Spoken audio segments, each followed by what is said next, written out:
Are you a Canon photographer? Do you shoot wildlife? Do you shoot aviation? Heck, do you shoot sports?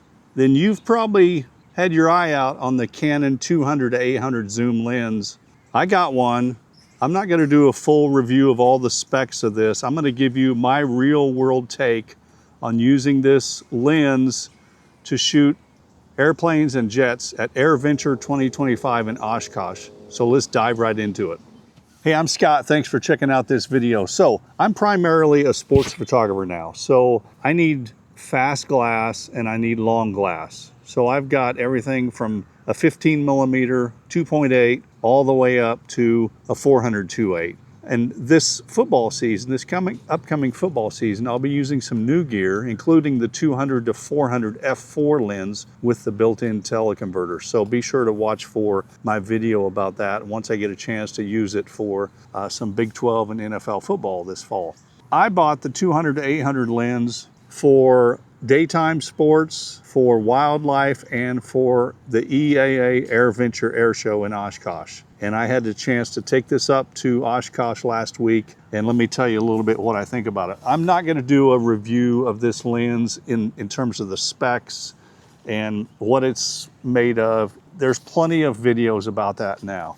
I'm just going to talk about some of the pros and cons that I see in this lens for using it for air shows. Well, first of all, this lens is a great value. Right now on B&H, I checked before I came to shoot this video, it's $2,100 US. $2,100. This is a great value for a lens. It's not L glass, so don't treat it like L glass, but you know, even if it was L glass, when I had my 400 2.8, I had that thing for almost 20 years, and when I sold it recently, it looked almost brand new because I put some covers on it. I didn't have it covered like this, but I covered the hood. I covered some key contact points, so when I would set it down, it wasn't scratching up the paint. So I treated it well because I pay for this stuff with my own money, and I want it to last. But this 200 to 800 is not L glass.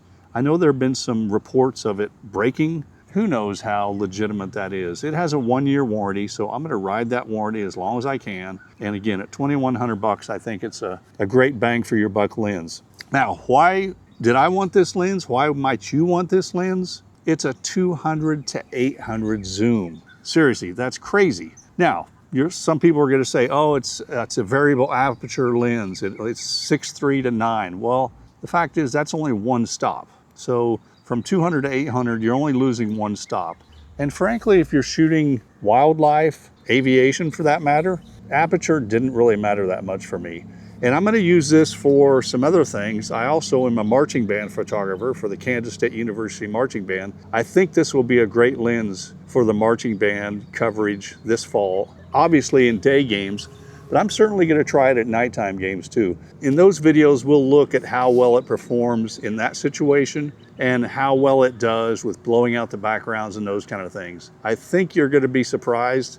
But anyway, the zoom range, 200 to 800, you can't beat it. That's why we're all looking at this lens. That's why I bought it. But how did this thing perform at the air show? First of all, the focus was quick and reliable. Now, I was shooting with an R3 body. I'm sure that helps. This R3 combined with this 200 to 800 lens worked flawlessly. Any focus issues I had were my own fault. And what I mean by that is an F18 or an F22 coming down at a full speed, high speed pass, almost pushing the speed of sound, and me trying to zoom in, I don't expect any lens to do that. When I used my 400 2.8 at Oshkosh a year ago, it couldn't keep up with jets moving that quickly. So, but when I did shoot propeller planes, like biplanes and aerobatic planes, it locked on and stayed there as long as I kept the aircraft in the frame.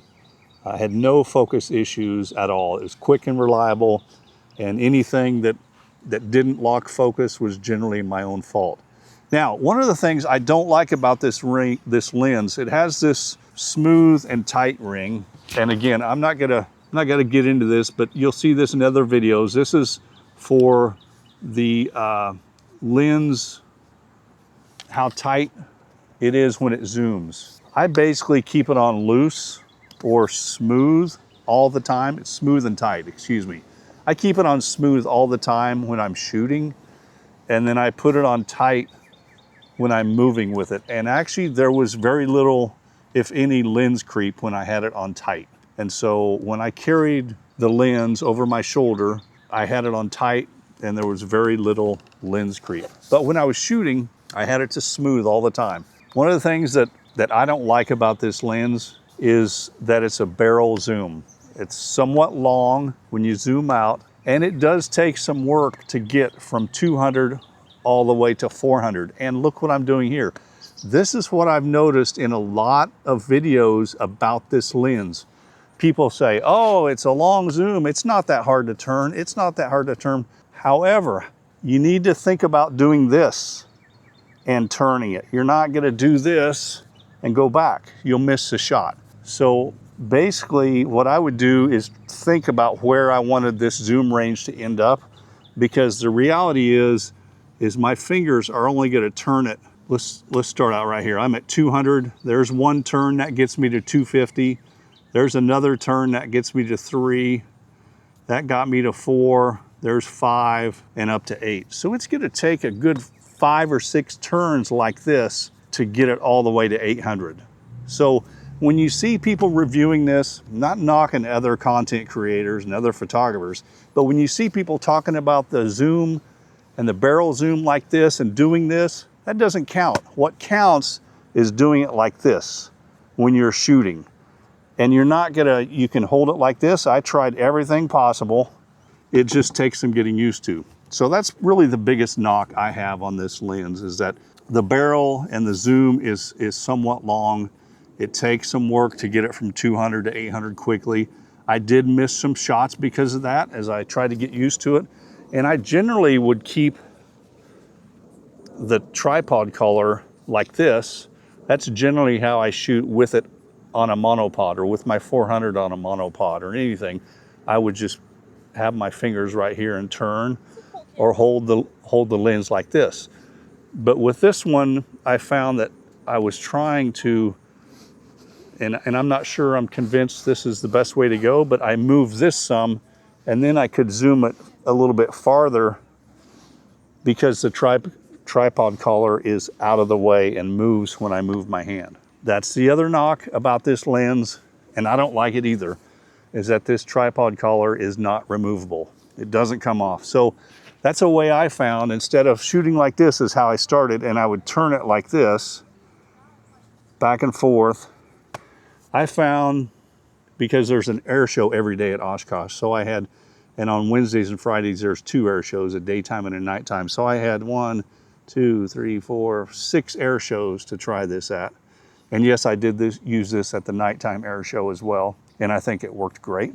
But I would loosen the tripod collar, and it just kind of moves here with my hands. So if I'm at 200 and I'm going to zoom to 800, I can do that and it gets me, let's see, I'm at 200 and I'm zooming all the way, and that got me to 400.